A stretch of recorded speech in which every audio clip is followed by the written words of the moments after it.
Welcome. পাগল কি Bangla র্যাপে fuel pump, আমার বাদ দেওয়া লিরিক্সে তো বই অফিসিয়াল গান অফিসিয়াল টান।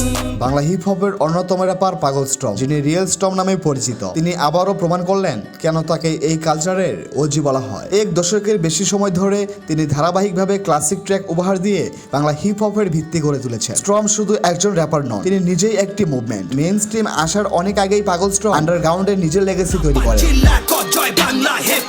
পোলাগুলা জেনে চাপি হেনে পাপি তোরে জমে টানে পাতালের চিপাতে গুরু লীলা খেলা টাইনা কমে দিলে জ্বালা পড়া বিমে বিনে ইয়াসুর করে জিনে বন্ড সাধকেরা কথা বাস্তবতা, সংগ্রাম ও বিদ্রোহ, এই তিনটি উপাদানকে তিনি তার সঙ্গীতের মূল স্তম্ভ হিসেবে ধরেন। মিস্টার জাজ, সম্রাট সিজ, তাওরাত সাভা এর সঙ্গে কাজ করে তিনি বাংলা হিপ হপ মিউজিক ভিডিওকে তিনি নতুন রূপ দিয়েছেন। সিনেমাটিক, কুল ও অ্যাসপিরেশনাল ভিজুয়াল দিয়ে স্বাধীন শিল্পীদের অনুপ্রেরণা জুগিয়েছেন পাগল স্টর্ম। লিরিক্স ও ফ্লোতে পাগল স্টর্ম বরাবরই এলিট। তার কলম ধারালো, অর্থবহ ও আবেগে ভরা। তার উল্লেখ্য ক্লাসিক ট্র্যাকগুলোর মধ্যে আছে কাগজ শিরোনামের একটি বাংলা র্যাপ সং, যা জীবনের কথা বলে।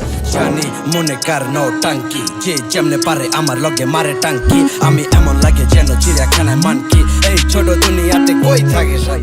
আরও উল্লেখযোগ্য গান হচ্ছে সিলগালা, 12.5 ইত্যাদি। স্টর্ম এছাড়াও অসংখ্য লিজেন্ডারি কোলাবরেশন করেছে। পাগল স্টর্ম সম্প্রতি বাংলাদেশ শিরোনামের একটি সাহসী ও hard hitting Bangla rap song release করেছেন। নুরায়েদ প্রত্যয় ও মেঘদূত আলীর সঙ্গে করা এই ট্র্যাকটি বর্তমান বাংলাদেশের সামাজিক, রাজনৈতিক ও বাস্তবতাকে নির্ভীকভাবে তুলে ধরে। কখনোই মজদুরের পাশে পাবি না জিয়ারে, যে কটা নেতা পরিচিত রাইট কাড়ায় জিয়ারে, পাবি না নজরুল বজ্রকণ্ঠ বিদ্রোহে, পাবি কি বদরুল যা রাস্তার উপরে কোবাই দে। বাংলাদেশ শিরোনামের এই গানটি ইতিমধ্যেই বাংলা হিপ হপ সিনে আলোচনা তৈরি করেছে, যা প্রমাণ করেছে হিপ হপ এখনও নির্ধারিত কণ্ঠের ভাষা এবং এটি আধুনিক বাংলাদেশের নির্ভীক প্রতিচ্ছবি।